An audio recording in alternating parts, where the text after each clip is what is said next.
Donc, la QR facture, est-ce que vous êtes prêts pour la législation de juin 2020? Que vous soyez une société suisse ou bien une société exportant en Suisse, vous êtes concernés. Bonjour à tous, moi je suis Emeline, je suis chargée de marketing chez Simtrax et je suis accompagnée de... Donc moi c'est Maxime, donc je suis consultant en solutions. Aujourd'hui je vais intervenir plus sur la démo live et puis sur les aspects techniques liés à notre produit. Donc le but réel de cette présentation, c'est dans un premier temps de vous informer au sujet de la législation, et également de vous proposer des solutions afin de vous accompagner dans ce processus de transition. Pour cela, on va tout d'abord nous présenter qui est Simtrax, qu'est-ce qu'on fait. Ensuite, on va prendre part concrètement au sujet, donc qui est la QR facture, en quoi elle consiste, pourquoi, et en rappelant également le contexte. On verra aussi, donc, comme Maxime l'a dit précédemment, avec la démo live, comment générer un QR code grâce à notre solution et quels sont également les avantages de la facture avec QR code intégré. Et enfin, on ouvrira du coup la présentation au bénéfice de notre solution qui est complet aux suites et on prendra un moment pour échanger et pour répondre à toutes vos questions. Voilà. Donc on va passer à la suite. On commence avec une petite définition sur notre entreprise. Une présentation donc, de notre société. Donc Simtrax est un acteur majeur dans le domaine de l'IT. Donc nous concevons des logiciels de gestion documentaire à destination des professionnels. Donc ce sont du coup des solutions de facturation électronique donc, qui sont raccord avec le sujet, également d'enrichissement documentaire, mais pas seulement. Nous proposons tout un panel de solutions. Ça peut être également de la conversion de format de documents, de l'automatisation, du paraphore électronique ou encore de la signature électronique. On est vraiment capable d'intervenir sur l'intégralité du cycle de vie du document. Et puis tout peut s'imbriquer, là je vais vous montrer pendant la démo, mais par exemple sur l'émission d'une facture, si on va créer un QR code, on pourrait très bien imaginer de paramétrer un circuit d'approbation, une sorte de parapheur, avant d'exécuter la dernière action, par exemple, qui serait de l'envoi par mail. Donc on a une gestion d'un scénario documentaire à appliquer comme ça, et puis on vient se servir de nos différents modules en fonction du contexte et des besoins de l'entreprise. Tout à fait. Donc en tout, plus de 3000 clients partout dans le monde nous font confiance. On est à la base une société française, donc dans le sud-est, à Nîmes, où nous donnons cette webconférence. Je pense que d'ailleurs ça s'entend bien au niveau de mon accent. Et voilà, donc en 30 ans d'expérience, il faut savoir, on a acquis également donc, plusieurs partenariats technologiques, notamment avec Microsoft, IBM et également SAP. Tout à fait. Donc nous arrivons du coup au cœur du sujet de cette présentation. Qu'est-ce que la QR facture? Alors, donc au niveau de cette définition, l'idée c'est vraiment de s'attarder et de décomposer ensemble du coup les différents termes du coup qu'elle comporte, parce qu'il y a plusieurs éléments. Donc notamment le QR code, donc qui signifie, donc c'est vrai que c'est au final ça a été lancé depuis quelques années déjà. Mais on n'a pas forcément l'utilité. Il faut savoir qu'il y a différents formats de QR code en fonction de différentes utilités.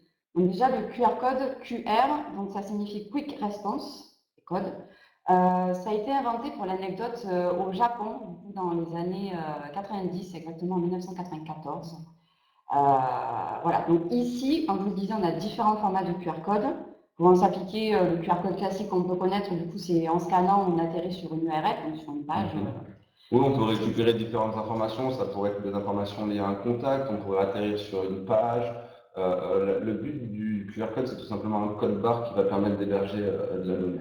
Exactement. Donc ici, en fait, on va parler, pour rentrer un peu plus dans le cœur vraiment du sujet et poser les bases, on parlera uniquement de QR code EPC. Donc en fait, EPC, bon, c'est l'abréviation, c'est en anglais, c'est du coup le Conseil des paiements européens. Donc si on continue du coup la définition, donc a été mise en place par le SIX Group afin d'harmoniser et de moderniser les flux financiers. Le SIX Group, du coup, il faut savoir que c'est une société bancaire régisseuse suisse qui du coup est à l'origine en fait de la législation du 30 juin prochain concernant l'obligation des paiements via la QR facture. Et ensuite, donc, le QR code est lisible électroniquement et permet d'initier les paiements SEPA. Donc SEPA, du coup, pour le rappel, c'est la zone unique européenne de paiement. Et à savoir que le premier pays qui est rentré du coup dans la boucle de cette zone est l'Autriche et qui fonctionne du coup avec le QR code. Donc par la suite, du coup, est suivi du coup par la Finlande et l'Allemagne. Donc l'Autriche c'était en 2013.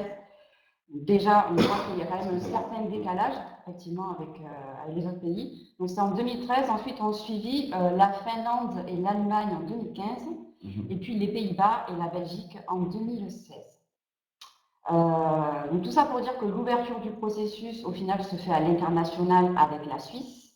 Et donc, la QR facture va remplacer dès le 30 juin prochain, selon les variantes, parce qu'il y a différentes typologies de paiement.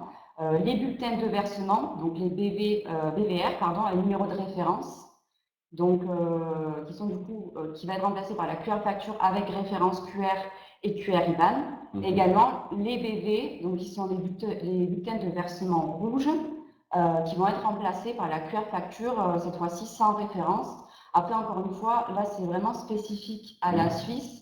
Et ça va dépendre en fait des différents paiements et également, je pense, des secteurs d'activité. Donc ça, je pense que c'était plus paiement. des us et coutumes en Suisse. Je vous avoue qu'on n'est pas spécialement au fait des différents bulletins de versement, mais justement l'idée du Six Group, c'était d'enlever ces particularités qui pouvaient être suisses et puis de les remplacer justement par quelque chose de plus électronique et de plus automatisable avec le QR code. Exactement. Donc le but étant de digitaliser les flux financiers afin d'optimiser les échanges. Exactement.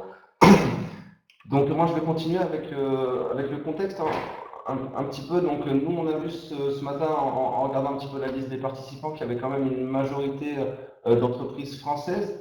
Donc ça a du sens, hein. La norme elle n'est pas seulement réservée aux entreprises suisses, mais tout simplement à l'ensemble des entreprises qui commercent avec la Suisse, étant donné qu'elles peuvent recevoir des factures QR code ou les émettre pour les entreprises suisses. Donc c'est logique, hein, parce que ça reprend les éléments du paiement et du virement SEPA, donc comme Emeline l'a dit, qui est la zone de virement facilité en Europe. Donc pour cela, il y aura deux devises, étant donné que la Suisse n'a pas l'euro, donc on choisira la devise franc suisse ou euro en fonction de si on est une compagnie étrangère ou suisse. Donc, tout simplement, concrètement, les entreprises concernées devront être capables de créer un QR code, mais aussi de le lire électroniquement à compter du 30 juin 2020, donc en milieu d'année. Donc, quand j'entends lire électroniquement le QR code, donc comme vous savez, le QR code, on est capable de le lire directement avec l'appareil photo. Mais là, le mécanisme voulu, c'est avec un scan d'être capable d'automatiser les paiements et puis donc de s'affranchir de toute cette saisie, de tous ces risques d'erreur et puis de maximiser comme ça les délais de paiement et puis aussi s'affranchir de la double saisie quand on va remonter les données dans le logiciel comptable. Donc pareil, en automatisant la conversion de ces données pour facilement les intégrer derrière dans les logiciels comptables. Donc tout simplement, il n'y a pas de calendrier. En France, par exemple, on est passé à la facture électronique pour le marché public et puis l'État a développé un calendrier en fonction de la taille des entreprises. Donc c'est les plus grosses entreprises qui s'y sont mises en premier et ensuite les plus petites. Mais là, en l'occurrence, c'est l'ensemble des entreprises qui devront se conformer à cette norme dès le 30 juin. Mais ça a du sens parce que, comme je vous l'ai dit, ça va réduire les délais de paiement. Et en l'occurrence, c'est les PME qui vont plus en profiter parce que c'est elles qui sont plus impactées quand les délais de paiement sont longs, donc ça va stabiliser leur santé financière, tout simplement. Donc la QR facture, ça s'inscrit dans la continuité de la norme ISO 222 qui a été initiée par le Six Group, dont Emeline parlait en amont. Donc ils ont fait ça pour réformer et harmoniser un petit peu les flux financiers. Donc comme vous le voyez, là il y a un changement avec la QR facture, il y a eu des changements les années précédentes avec la facturation du marché public, donc c'est important pour une entreprise d'être flexible sur les documents sortants, sur la facturation, parce que là, on parle de contexte légal, mais ça peut être un contexte concurrentiel ou même un contexte d'environnement. On peut imaginer qu'une entreprise a un gros client qui, de par sa taille et le chiffre d'affaires qu'elle représente, l'oblige en quelque sorte à fournir un format spécifique de facture. Donc, il faut être capable d'être agile comme ça sur les différents documents et ça peut donner un avantage compétitif aux entreprises. Donc, je vais vous parler un petit peu du positionnement de notre solution. Donc, nous, là, si on parle de la partie émission, on va se positionner donc en sortie de ERP. Donc, on a présenté SAP, IBM parce qu'on a des connecteurs spécifiques pour ces deux ERP. Mais on va directement travailler sur le document de sortie. Donc, peu importe le format, peu importe l'ERP, on va être capable de récupérer directement votre document. Ensuite, automatiquement, je vais vous montrer dans la démonstration qui suit, on va apposer un QR code. S'il y a des éléments qui sont manquants sur cette facture, on ne va pas vous obliger à faire du développement ERP ou à monter une version via votre éditeur pour être capable de fournir des nouveaux éléments. Nous, on va être capable d'effectuer une requête directement dans votre base de données et puis d'ajouter les informations texte qui seraient manquantes ou les données manquantes à la création du QR code. Et comme je vous l'ai dit, on va créer un fil conducteur avec un scénario. Donc, s'il y a un besoin derrière, on va être capable de faire passer cette facture dans un circuit de validation spécifique. Donc, on pourrait imaginer qu'il y ait un circuit spécifique pour les factures supérieures à 10 000 euros, puis un autre circuit pour les factures qui sont spécifiques à un canton, par exemple, en Suisse. Donc, c'est vraiment à paramétrer sur mesure en fonction de vos besoins. Et puis, finalement, dans l'envoi, là aussi, on est très agile. On peut choisir d'envoyer directement la facture par email pour les clients qui le souhaitent. Nous, on peut discriminer comme ça les différents flux en fonction des clients donc, qui souhaitent recevoir la facture par email. On est capable de les mettre à disposition, notamment sur une imprimante, ou tout simplement de les stocker dans un fichier ou de les archiver. Donc, c'est vraiment en fonction de vos besoins et de votre environnement. Donc, pour les entreprises françaises, si la Suisse ne représente qu'une petite partie du flux de facturation, comme j'ai dit, on est capable de le discriminer et puis d'appliquer donc cet enrichissement, cette création de QR code simplement aux factures qui sont concernées. Donc, et le tout sans adaptation côté ERP. Et puis finalement, si on part dans l'autre sens, où on est destinataire, puisque vous serez susceptible de recevoir également ces QR factures, nous, dans notre module d'édition, on embarque un OCR, donc en anglais c'est Optic Character Reconnaissance, donc qui est capable tout simplement de venir scanner automatiquement les informations contenues dans le QR code et créer un fichier adapté pour permettre l'enregistrement des données et puis le remonter dans votre logiciel comptable. Et puis évidemment, on peut toujours créer un circuit de validation en amont avant de l'intégrer au logiciel d'édition comptable. Donc on va passer à la démo en live. Donc, moi j'ai construit, comme je vous ai dit, quelque chose d'assez généraliste hein, parce qu'il faut que ce soit parlant pour tout le monde. Donc j'ai essayé de ne pas faire de spécificité. Je vais vous montrer une facture classique. Hein. Donc vous voyez bien, on a une facture, tout ce qu'il y a de plus normal avec le montant, les différentes informations, et puis on n'a pas ce QR code manquant, ici que vous avez pu voir dans le slide de présentation qu'Emeline a montré tout à l'heure. Donc moi ce que j'ai paramétré en fait, c'est que quand je vais déposer cette facture dans ce dossier, donc on pourrait imaginer qu'il y ait une impression, une édition qui soit faite directement depuis le RP. Hein, donc ça tomberait sur le dossier. En fait, ce qui va se passer, c'est que, attendez, juste, je la copie. Donc si on a imprimé depuis le RP, ce qui se passerait, c'est juste que le scénario automatique de création de QR code et puis de validation et d'envoi par email se déclencherait automatiquement. Donc il y a un template qui va être appliqué pour créer ce QR code. J'ai demandé à ce que le document final tombe donc dans ce répertoire. Donc vous voyez à 11h14, hein, ça a été fait en quelques secondes.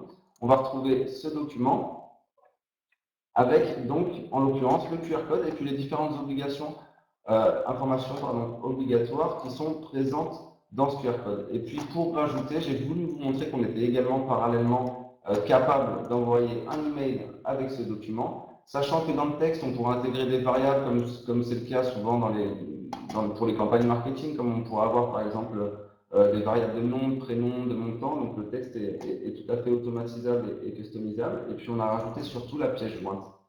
Donc ce qu'on pourrait imaginer là, ce serait d'envoyer directement cette facture avec le QR code au client final, tout simplement. Donc là, on a vu l'automatisation. Donc concrètement, vous avez imprimé une facture depuis votre ERP, le QR code s'est rajouté et le mail a été envoyé. Ce que je voulais vous montrer très rapidement, je vais ouvrir un petit peu le capot, je vais vous montrer ce qui se passe derrière. Donc en fait, nous, comme je vous l'ai dit, on a paramétré un template qui va venir s'appliquer à votre document pour pouvoir donc créer ce QR code et puis récupérer les différentes informations. Donc vous voyez, là on est dans les Hubs, c'est notre module d'édition, donc on est capable de venir changer la typographie, rajouter les logos, etc. Mais là en l'occurrence, on va s'en servir pour venir créer ce QR code. Donc, ce qu'on a fait, c'est qu'on a sélectionné des variables, à savoir là, par exemple, le nom, l'adresse, la ville, le code postal, le montant. Donc, ça, ce sont des variables qui vont être différentes en fonction de chaque facture, donc, dont on a besoin pour l'édition du QR code. Donc, le QR code, je ne vais pas l'éditer parce qu'on l'a déjà fait, on ne va pas en mettre deux, mais c'est très simple, il suffit de sélectionner QR code, de venir le dessiner et l'intégrer ici. Et puis, sur la Final View, on va le retrouver ici. Donc, juste pour vous montrer, quand on double-clique sur le QR code concerné, on voit ici qu'on a rentré un certain nombre d'éléments. Donc là, on a rentré l'IBAN, il n'y a pas de raison de mettre une variable étant donné qu'il est fixe. Ça va être toujours la même société. Donc on l'a rentré en dur. On pourrait très bien imaginer pour une grosse société qui a plusieurs flux avec plusieurs numéros de SIRET, de venir rajouter un IBAN automatiquement qui correspond bien à la société émettrice. Là, c'est les creditors detail, donc c'est la même chose. On est venu rajouter manuellement. On pourrait très bien le créer à partir de variables. Vous voyez qu'ici, on a une typologie spécifique avec amount. Et en fait, c'est le montant qui est récupéré directement ici dans la facture quand on a sélectionné la zone de texte. Donc la variable est utilisée ici pour le montant et puis surtout elle est utilisée pour les différents détails du client final. Donc voilà. Donc là, on est vraiment sur la partie template. Là, je vous ai montré, mais il va être appliqué automatiquement dès que vous déposez la facture dans le dossier qui est supervisé ou dès que vous l'imprimez ou dès que vous l'éditez. Donc c'est vraiment à définir en fonction du besoin. Et ensuite, j'ai modifié donc le run mode.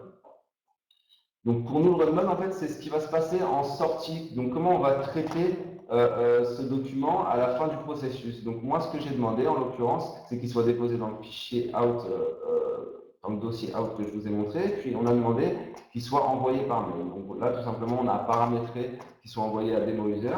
Mais si on le souhaite, on peut créer une variable, comme ça a été fait pour le montant, et puis paramétrer directement l'email du destinataire final. Donc tout simplement, le QR code serait appliqué et le document sera envoyé par email. Donc vous voyez que là, je vous ai montré un scénario et un processus particulier, mais en fait, tout est vraiment adaptable et on peut construire quelque chose sur mesure. Ce qu'il faut vraiment retenir dans notre solution, c'est la flexibilité. On va construire vraiment un outil, un scénario sur mesure en fonction de vos besoins. Donc ça permet de passer en transition sur les bénéfices de notre produit, mais pas seulement, aussi les bénéfices attendus par la QR facture, parce que c'est les deux s'imbriquent. On est tout simplement dans un processus de digitalisation. Je dirais du coup, pour résumer, finalement, les avantages au global de cette QR facture, c'est un traitement simplifié des processus, autant côté créancier que comme débiteur. Sachant que toutes les informations de facturation se trouvent au sein même du QR code. Donc il va y avoir des avantages en fait des deux côtés, c'est simplement avant de rentrer concrètement dans les avantages qui sont propres à notre solution, mais qui effectivement rejoignent aussi les avantages d'utilisation de la QR facture. Donc c'est vraiment autant du côté émetteur, ça va être principalement ça va permettre une diminution des opérations manuelles, une standardisation des processus de paiement et une meilleure réactivité au niveau du paiement des dettes. Et du côté du destinataire, donc ça va être vraiment une réduction d'erreurs, donc liée du coup à la standardisation et la digitalisation du processus, un gain de temps concernant le paiement et également une optimisation de la trésorerie à l'inverse. Oui, tout à fait. Si on repasse un petit peu plus sur notre produit et sur la QR facture, donc nous, vous avez vu les points forts, ça va être vraiment au niveau de l'intégration. Donc on va pouvoir s'adapter à tout type de flux de facturation sans modifier votre format de facture actuel. Donc on va travailler sur un document fini, on ne va pas vous obliger à faire des développements ou à monter de version dans votre ERP. Donc on travaille sur n'importe quel type de format, sur n'importe quel ERP. Tout ce qu'on a besoin, c'est d'avoir un serveur Windows pour installer notre solution parce qu'on a une solution on-premise et la partie automate donc qui va créer le scénario et gérer l'automatisation doit être installée sur un serveur Windows. C'est le seul prérequis qu'on a. Donc justement pour la partie automatisation, on a une transmission automatique par voie électronique. Comme je vous l'ai dit, on est capable de scanner le QR code et de fournir un fichier spécifique pour remonter les données dans les logiciels comptables.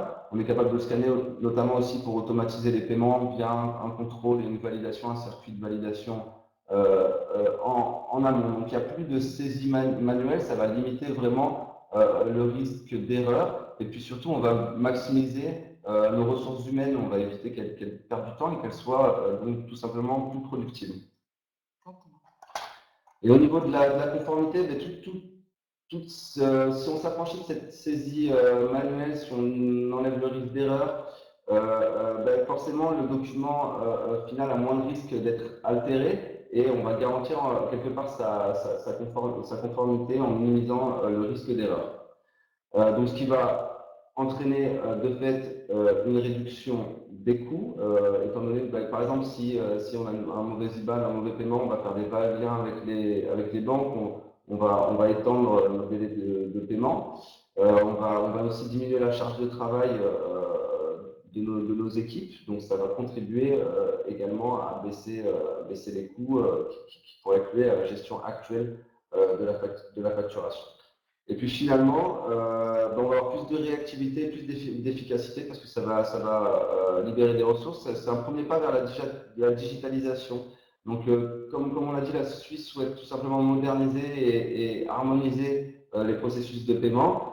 Et en fait, en élargissant l'automatisation à tous vos processus documentaires, parce que nous, là, on a parlé spécifiquement de la QR facture, mais nos modules d'édition sont capables de venir ajouter des logos et tout simplement de traiter vos documents en sortie.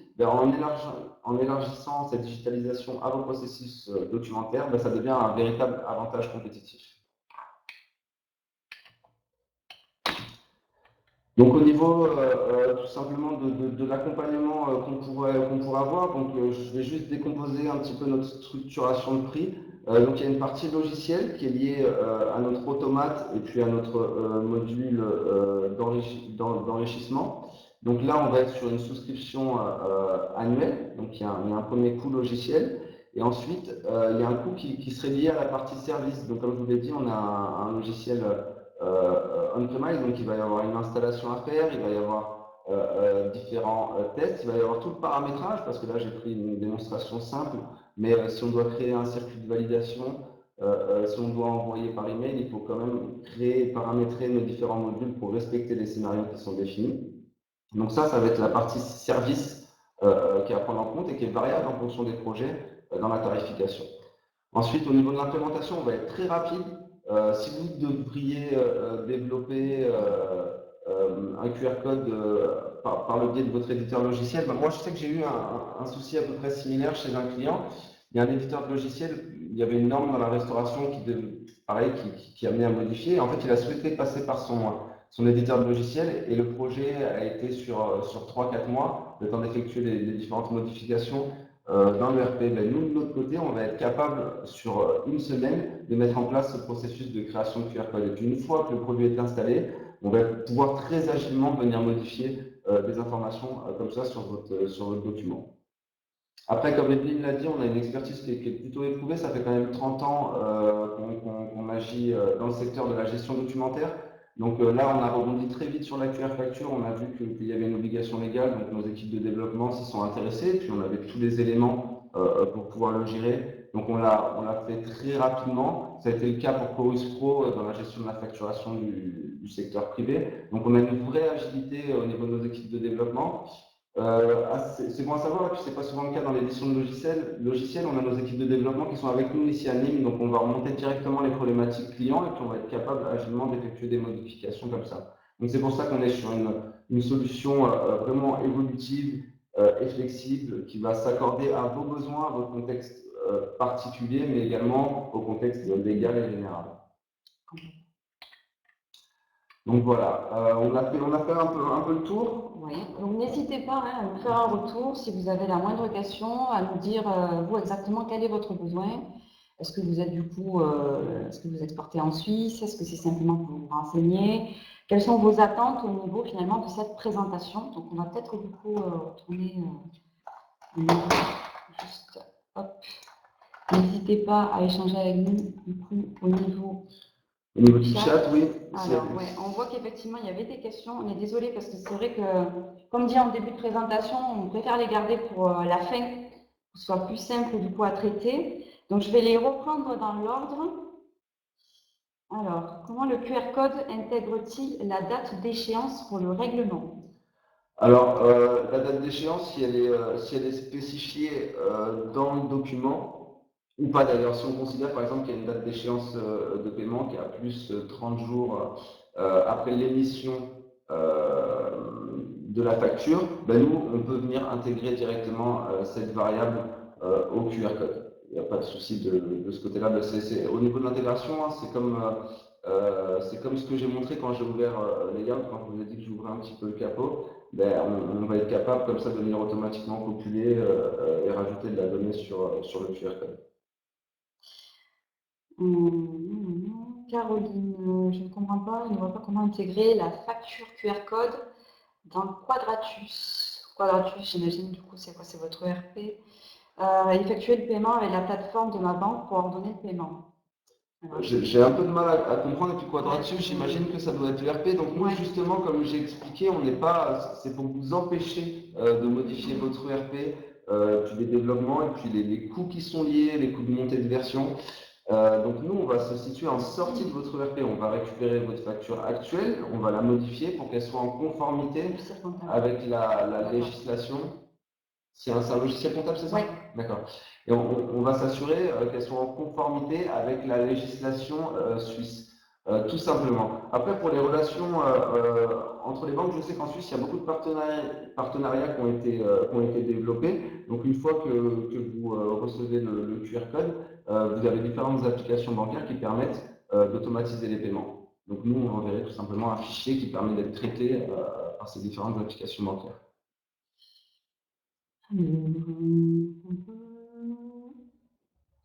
Question de Adeline. Bonjour, j'ai du mal à comprendre. On peut effectuer un ordre de virement avec le portail de la banque. En fait, comme je l'ai dit, il y a une corrélation entre. Il y a des infos qu'on donne et qu'on reçoit, donc comme le numéro, le QR IBAN, Oui. les informations, tous les différents détails, le montant. Donc, on a tous les éléments pour créer un ordre de virement. Ensuite, le pendant entre ces données et puis l'ordre de virement, donc c'est quelque chose qui est développé par les banques. Et il y a beaucoup de banques qui l'ont fait. Donc, en contactant vos banques, vous pouvez être capable d'automatiser directement les paiements. D'ailleurs, la donnée QR IBAN que je vous ai montrée, elle vient remplacer le numéro de référence sur les bulletins de versement et elle est déjà fournie par votre banque. Donc, les banques sont également impliquées dans cette transformation digitale dans la gestion du flux de facturation. Ça a même d'ailleurs été les premières à être impliquées, hein, puisque là, la législation sera effective à partir du 30 juin. Et les banques, ça fait déjà plusieurs mois qu'elles sont. Bien sûr. Mais elles ont tout à y gagner. Et puis même le Six Group, c'est quand même le groupe qui vient gérer toute la place financière en Suisse. Et il y avait des spécificités en Suisse, à savoir les bulletins de versement. Il y avait le besoin d'ouvrir un compte poste pour la liquidité, un compte banque pour les échanges interbancaires. Et donc il y avait une disparité dans cette façon d'envoyer des paiements. Et le QR code est là pour essayer d'harmoniser justement l'envoi de ces paiements. Donc les banques sont bénéficiaires de ce nouveau système qui va leur permettre de synchroniser tous leurs flux via le virement SEPA, initié par le QR code. Donc c'est vrai qu'on s'en sert peu, je comprends vos doutes. Le QR code actuellement il est très utilisé au niveau marketing pour avoir des données de contenu. On s'en sert peu dans la facturation, mais ça fait bien longtemps en fait, ça avait été développé à la base, il me semble, pour la Croix-Rouge. Si on scannait directement le QR code, on était capable d'envoyer directement 1 euro par virement SEPA. Et en fait, il y avait un lien entre votre téléphone, donc votre téléphone a vos données de paiement par Apple Pay, par Google Pay. Il y avait un pont qui était fait entre le QR code et vos données de paiement. Et puis via votre emprunt, par exemple, vous autorisez le virement et c'était effectué. Donc le QR code envoie un certain nombre de données, à savoir l'IBAN, les différents détails, pour que les banques soient en mesure d'effectuer des ordres de virement. Donc nous, on est vraiment que l'éditeur logiciel qui va gérer la création du QR code et sa lecture. On n'a pas les solutions qui vont vous permettre d'automatiser vos virements bancaires. Une question de Anne-Marie, donc du coup qui s'intéresse au coût de notre solution. Donc là, à ce moment-là, on reviendra vers vous. Bien sûr, mais comme je l'ai dit, ça se décompose en partie logiciel et puis en partie prestation de service. Puis c'est très très difficile à évaluer si on n'a pas plus de détails sur le projet, parce que il faut créer le scénario, il faut le paramétrer, puis il y a des éléments qui sont plus durs à récupérer que d'autres. Donc ça va dépendre vraiment de vos besoins. Donc après, je vous contacterai individuellement pour ceux qui sont plus intéressés, et puis on récoltera un maximum d'informations sur le projet. Et puis on essaiera d'établir une structure de coût et puis de retour sur investissement aussi, parce que c'est ça qui est intéressant avec la QR Facture. Ibrahim du coup demande, peut-on considérer la QR Facture comme un add-on sur la partie comptable de l'ERP? Non, nous, de notre part, on va être capable d'interagir comme un add-on sur l'ERP, sur certains ERP spécifiques comme SAP, comme IBM. Mais comme je vous l'ai dit, l'intérêt là, justement, c'est de pas du tout toucher à l'environnement, à l'ERP, aux documents. Donc, tout simplement, quand votre document est édité, on va les récupérer nous. Donc, on n'est pas lié à votre ERP, on vient en sortie de ERP traiter un document. On est complètement à part. Donc, ce qui peut être rassurant parce qu'on ne va pas venir modifier votre environnement. Complètement. Ok, pareil du coup pour Caroline, hein, on reviendra vers vous parce que c'est vraiment, comme le disait Maxime, c'est vraiment du sur-mesure en fait, et c'est savoir aussi s'adapter à votre architecture numérique. Bien sûr. Donc c'est vraiment au niveau du service. Et puis on va éventuellement s'adapter pour les plus petites volumétries sur une base de coût, et puis sur les très grosses volumétries, ben, on va faire un forfait global pour rester compétitif. Donc il y a pas mal d'éléments à prendre en compte. Donc il faut clairement qu'on ait une discussion pour voir comment avancer sur la structure de prix. Complètement. Une règle de gestion des données. Donc en fait, nous, on n'a pas toute la partie, vous parlez, j'imagine, de la RGPD, hein, c'est tous les gros sujets qu'on entend actuellement. L'avantage d'être on-premise, c'est que nous, on va travailler qu'avec des données qui sont chez vous, on ne vient pas modifier votre cycle, et puis tout est, votre cycle, je veux dire, et puis tout est installé et géré dans votre environnement. Il n'y a aucune donnée qui circule par Syntrax. On vient installer l'automate chez vous, on récupère votre document en sortie, il est visible par personne, il est directement modifié et envoyé. Donc on n'a pas on n'héberge aucune donnée. Si votre réseau est fermé, vos données sont protégées. Donc on vient en rien modifier votre conformité légale RGPD. Tout à fait. Charlotte demande du coup s'il y a un interfaçage à un logiciel de facturation. Comme je vous l'ai dit, on n'a pas besoin de cet interfaçage.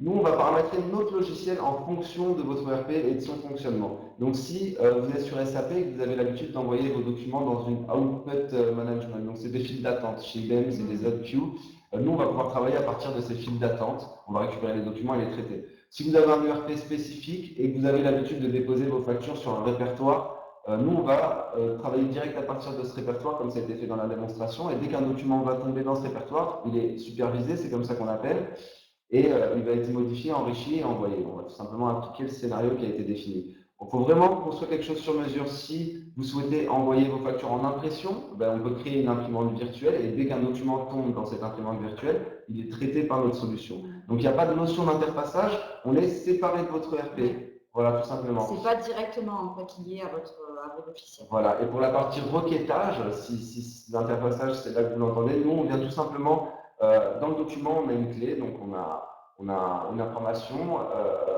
qui va nous permettre de récupérer en base de données, derrière votre ERP il y a des bases de données, on va les récupérer en base de données, les informations correspondantes, et on va les rajouter au document. Mais c'est pas un interfaçage à proprement parler où on va rajouter l'icône Syntrax dans votre ERP. Okay. Donc en attendant, n'hésitez pas, hein, si vous avez encore des questions, on est là pour encore essayer de faire rapide encore quelques minutes, histoire de terminer notre présentation. Donc là, on va plus basculer du coup sur la partie communication, événements, futurs webinaires. Il faut savoir qu'on fait énormément de webconférences, on a une quarantaine de webconférences pour la partie française de programmer sur 2020. D'ailleurs, du coup, voilà, notre prochaine webconf est sur la thématique pure et dure, une fois encore, de la facturation électronique au niveau européen, donc avec PayPal, qui sera présenté par notre collègue Marc. Oui, c'est intéressant, ça rejoint là. On a eu plusieurs phases. Là, on a eu la facturation électronique pour le secteur public avec Chorus. Là, on a la QR facture avec la Suisse. Et puis là, on va encore à une plus grosse échelle. Marc va parler un petit peu de PayPal, et c'est de la standardisation justement de ces différents documents. On peut parler de facture, mais là en l'occurrence on va s'intéresser à tous les documents logistiques, à savoir les bons de livraison, les différents stocks, et on va standardiser ces formats pour pouvoir les échanger facilement avec les entreprises. Donc vous voyez qu'on se dirige vraiment vers cette digitalisation, et que des outils comme Compleo qui vont permettre d'être une vraie boîte à outils en sortie de d'ERP, ça va vous permettre de convertir et de standardiser agilement vos différents documents aux standards qui évoluent, comme vous le voyez, tous les ans. On a de nouvelles plateformes et de nouvelles perspectives qui sont données par les États. Tout à fait. Donc d'ailleurs, voilà, si vous voulez, si vous souhaitez vous inscrire donc à ce webinaire, n'hésitez pas à vous rendre sur notre site internet www.simtrax.com, donc dans la rubrique ressources et webinaires. Voilà, parce qu'on en fait sur Webikeo, mais également sur votre webinaire. On est sur 2 plateformes, on est partout. Très investi dans la conférence. C'est ça, tout à fait. Également, prochain événement, donc on participe à un salon donc, qui est le IT and IT Security Meetings, qui se tient à Cannes, avec des festivals les 18 et 19 mars prochains. Donc n'hésitez pas à venir nous rencontrer au stand de F3. Je vais rebondir sur la dernière question très rapidement, et puis après je vous rappellerai individuellement. Mais le QR code peut-il garantir l'authenticité du document? Donc le QR code, lui, contient des données. Il n'est pas là pour garantir la conformité du document. Ce qu'on peut faire avec Compleo, c'est venir apposer un certificat RGS qui garantit que le document n'est pas altéré. Donc ça, il y a des fournisseurs de certificats. Donc nous, dans le processus de scénario automatisé, on va créer le QR code et venir apposer ce certificat RGS qui va permettre d'authentifier le document. Donc le QR code n'est pas là pour authentifier la facture, mais tout simplement pour traiter facilement les données de paiement liées à un client. Exactement. Il faut savoir qu'on est partenaire du coup, avec Certinia et Chamberside. Tout à fait, pour les fournisseurs de certificats. Ouais, voilà. Bah, écoutez, voilà, je pense qu'on va vous laisser. On a déjà pas mal dépassé le timing. Donc, on vous remercie beaucoup pour votre participation. Vous avez été nombreux à vous intéresser à cette thématique.